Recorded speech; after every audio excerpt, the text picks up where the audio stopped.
फिलिस्तीन और इजराइल एक बार फिर आमने सामने आ गए हैं। शनिवार सुबह फिलिस्तीनी आतंकियों ने इजराइल पर करीब 5,000 रॉकेट दागे। इन रॉकेट हमलों के बाद चारों तरफ तबाही का मंजर हो गया।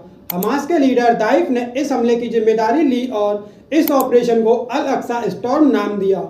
मोहम्मद दाइफ ने कहा कि हम दुश्मन को पहले ही चेतावनी दे चुके हैं। इजरायलियों ने हमारे लोगों के साथ सैकड़ों नरसंहार किए हैं। इस हमले के बाद इजरायली सेना ने कहा कि वह गाजा पट्टी में हमला कर रही है क्योंकि हमास आतंकवादियों के ग्रुप ने इजराइल के खिलाफ युद्ध छेड़ दिया है। इस घोषणा के बाद यरूशलेम में सायरन बज रहे हैं। सेना का कहना है कि इजराइल के कई क्षेत्रों में आतंकवादियों ने घुसपैठ की है। साथ ही इजराइल ने अपने नागरिकों को घर के अंदर रहने की सलाह भी दी है। हालांकि इजराइल और फिलिस्तीन के बीच दशकों से विवाद चल रहा है। इजराइल और फिलिस्तीन के बीच की जंग दोनों ओर से ही आक्रामक अंदाज में लड़ी जाती है। अगर एक तरफ से मिसाइल दागी जाती है तो दूसरी तरफ से उससे कई गुना ज्यादा मिसाइलें दागकर जवाब दिया जाता है। लेकिन ये जानकर आप चौंक जाओगे कि ये सब कुछ अल अक्सा मस्जिद की वजह से ही हो रहा है। तो आखिर ऐसा क्या है इस मस्जिद में जिसकी वजह से ये दोनों देश एक दूसरे के दुश्मन बने हुए हैं और सैकड़ों लोगों की जान जा चुकी है।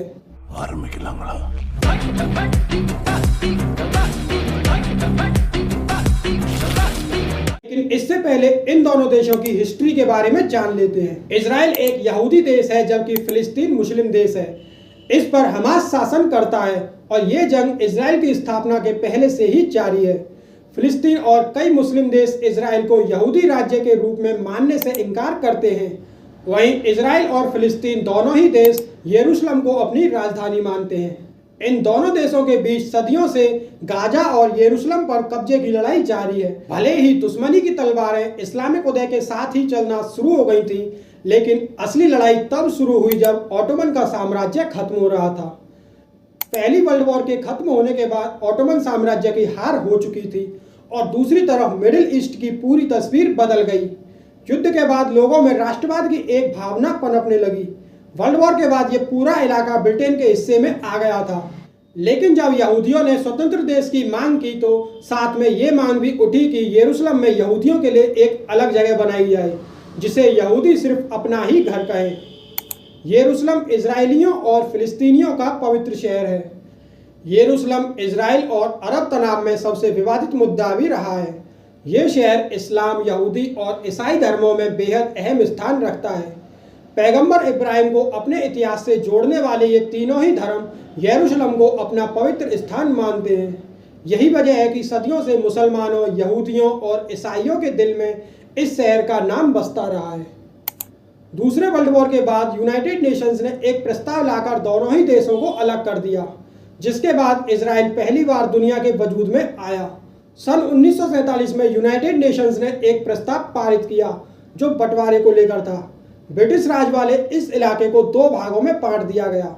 इसमें एक अरब इलाका और दूसरा यहूदियों का इलाका माना गया। जहां यहूदियों की संख्या ज्यादा थी उन्हें इजराइल दिया गया और जहां अरब ज्यादा थे उन्हें फिलिस्तीन दिया गया। और तीसरा था यरूशलेम। इसे लेकर बहुत ही मतभेद रहा था। यहाँ आधी आबादी यहूदी थी और आधी थी मुस्लिम। यूनाइटेड नेशंस ने कहा कि इस इलाके पर इंटरनेशनल कंट्रोल रहेगा।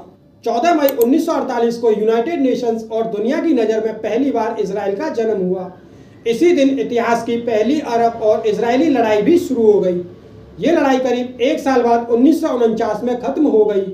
इसमें इजराइल की जीत हुई और करीब 7.5 लाख फिलिस्तीनियों को अपना इलाका छोड़ना पड़ा। आखिर में ब्रिटिश राज वाला ये पूरा हिस्सा 3 भागों में बट गया, जिसे इजराइल, वेस्ट बैंक और गाजा पट्टी का नाम दिया गया। साल 1948 में इजराइल के बनने के बाद से ही दोनों देशों में नफरत और भी बढ़ गई थी। इस जंग के करीब 1.5 दशक के बाद एक ऐसा मौका आया जब इजराइल और पड़ोसी देशों में भयंकर युद्ध हुआ।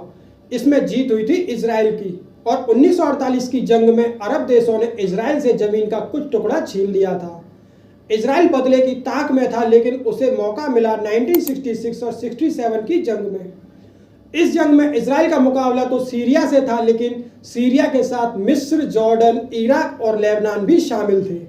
ये जंग 6 दिन तक चली और इजराइल ने 5 देशों को मात दे दी। जमीन की इस जंग के अंत में इजराइल ने एक बार फिर गाजा पट्टी और वेस्ट बैंक पर अपना कब्जा कर लिया था, जिसे फिलिस्तीन अपना हिस्सा बताता आया था। इसराइल ने इस हिस्से पर अपना कब्जा किया और यहूदियों को इस जगह बसाना शुरू कर दिया। इसराइल के यरूशलेम को इस्लाम, यहूदी और ईसाई तीनों धर्मों में पवित्र जगह माना गया है। यहाँ स्थित अल अक्सा मस्जिद को मक्का मदीना के बाद इस्लाम में तीसरा सबसे पवित्र जगह माना जाता है, तो वहीं यहूदी भी इसे सबसे पवित्र जगह मानते हैं। 35 एकड़ में बनी इस मस्जिद में अल अक्सा को मुस्लिम अल हरम अल शरीफ भी कहते हैं। यहूदी इसे टेम्पल टाउन कहते हैं, वहीं ईसाइयों का मानना है कि यह वही जगह है जहाँ ईसा मसीह को सूली पर चढ़ाया गया। ईसा मसीह का मकबरा इसी के अंदर है। यहूदियों की सबसे पवित्र जगह डोम ऑफ द रॉक इसी जगह पर बनी हुई है, लेकिन पैगंबर मोहम्मद से जुड़े होने के कारण डोम ऑफ द रॉक में मुसलमान भी अपनी आस्था रखते हैं। इस जगह को लेकर वर्षों से यहूदियों और फिलिस्तीनियों के बीच विवाद बना हुआ है। तो अब इस मस्जिद की हिस्ट्री को भी जान लेते हैं। अल अक्सा मस्जिद लंबे समय से विवादित रही है। यहूदियों का कहना है कि जिस जगह पर आज अल अक्सा मस्जिद है वहां पर कभी उनका मंदिर हुआ करता था, जिसे मुसलमानों ने तोड़कर यहां पर अपनी मस्जिद बना ली है। हिस्टोरिकल फैक्ट्स के मुताबिक 957 ईस्वी पूर्व में यहूदियों ने यरूशलेम में अपना पहला यहूदी मंदिर को बनवाया था। इसके बाद इन्होंने अपना दूसरा यहूदी मंदिर टेम्पल माउंट करीबन 352 ईस्वी पूर्व में बनवाया, जिसे रोमन साम्राज्य ने पहली सदी में तबाह कर दिया था। काफी समय बीतने के बाद यरूशलेम पर मुस्लिम आक्रमण हुआ और मुस्लिमों ने उनके मंदिरों को तोड़ दिया था। यहूदियों के मुताबिक उनके दूसरे मंदिर टेम्पल माउंट, जिसको उन्होंने 4वीं शताब्दी ईसा पूर्व में बनाया था, उस मंदिर को तोड़कर उसके ऊपर मुस्लिमों ने अपनी मस्जिद अल अक्सा को बनाया है। इसी वजह से यहूदी लोग इस अल अक्सा मस्जिद की पश्चिमी दीवार को पूजते हैं। यह दोनों समुदाय लंबे समय से इस धार्मिक स्थल को लेकर लड़ते आ रहे हैं। इसी कारण से अल अक्सा मस्जिद लंबे समय से विवाद का कारण बनी हुई है। वहीं दूसरी तरफ ऐसा कहा जाता है कि 7वीं शताब्दी में देवदूत जिब्राइल के साथ पैगंबर हजरत मोहम्मद ने सबसे दूर की मस्जिद जाने के लिए बुर्राक नामक जानवर पर बैठकर यात्रा की थी। इस यात्रा में वे अल अक्सा मस्जिद में पहुंचे थे। शुरुआत में मुसलमान इसी मस्जिद की ओर मुंह करके नमाज पढ़ा करते थे। बाद में अल्लाह के मिले संदेश पर वे मक्का के काबा की तरफ होकर अपनी नमाज अदा करने लगे।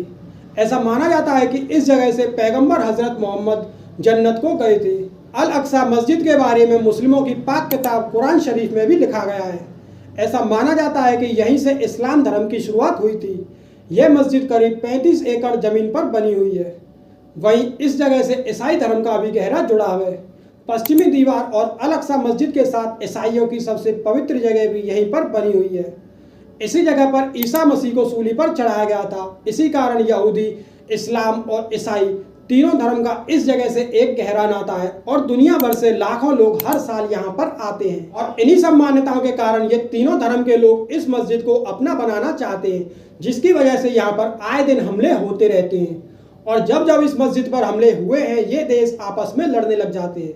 2021 में भी यहाँ पर ऐसे ही हमले हुए थे, जिसके बाद सिचुएशन को नॉर्मल करने में 11 दिन लग गए थे। 4 अप्रैल 2023 को मंगलवार की रात इजरायली पुलिस ने अल अक्सा मस्जिद पर धावा बोल दिया और यरूशलेम में दर्जनों फिलिस्तीनी पूजा करने वालों पर टीयर गैस, गन्स और लाठियों से हमला कर दिया। अल अक्सा के लोकल टाइम के अनुसार ये हमला रात 10 बजे शुरू हुआ था और अल अक्सा मस्जिद में जहां सैकड़ों पुरुष, महिलाएं, बुजुर्ग और बच्चे प्रार्थना करने के लिए रात में रुके हुए थे, इबादत करने वालों को जबरन उस जगह से हटा दिया गया, जहां वो शांतिपूर्वक रमजान के पवित्र महीने में नियमों का पालन कर रहे थे। फिलिस्तीन रेड क्रिसेंट सोसाइटी PRCS ने कहा है कि उसे अल अक्सा मस्जिद में चोटों की कई रिपोर्ट मिली हैं, लेकिन घायलों की संख्या का अनुमान लगाने में वो सक्षम नहीं है, क्योंकि इजरायली सेना ने घायलों तक मेडिकल सर्विस पहुंचने में मुश्किल पैदा कर रही थी। घटना के बाद सैकड़ों फिलिस्तीनियों ने हमले की निंदा की और इजरायली सैनिकों का सामना करने के लिए सड़कों पर उतर आए। गाजा और उम्म अल फहम, जो इजराइल में एक फिलिस्तीनी शहर है, और जॉर्डन की राजधानी अम्मान में भी कई रैलियां हुई थीं। ये घटना रात 10 बजे की है, जब भारी हथियारों से लैस पुलिस वहां पहुंची और टीयर गैस और स्टोन ग्रेनेड दागना शुरू कर दिया। सोशल मीडिया पर मौजूद वीडियो में फिलिस्तीनियों और इजरायली पुलिस के बीच हुए संघर्ष को देखा जा सकता है। हालांकि इजरायली पुलिस ने दावा किया कि मस्जिद में फिलिस्तीनी प्रदर्शनकारी हथियार, डंडे और पत्थरों से लैस थे और खुद को मस्जिद में बंद कर लिया था। तो जब जब इस मस्जिद पर हमला होता है, तब तब ये देश आपस में लड़ना शुरू कर देते हैं और लाखों और सैकड़ों लोगों की जानों को खतरे में डाल देते हैं। तो ये थी एक छोटी सी जानकारी इजराइल और फिलिस्तीन वॉर के बारे में। उम्मीद है वीडियो आपको पसंद आई होगी। पसंद है तो लाइक कीजिए, शेयर कीजिए और इसी वीडियोस के लिए चैनल को सब्सक्राइब कीजिए।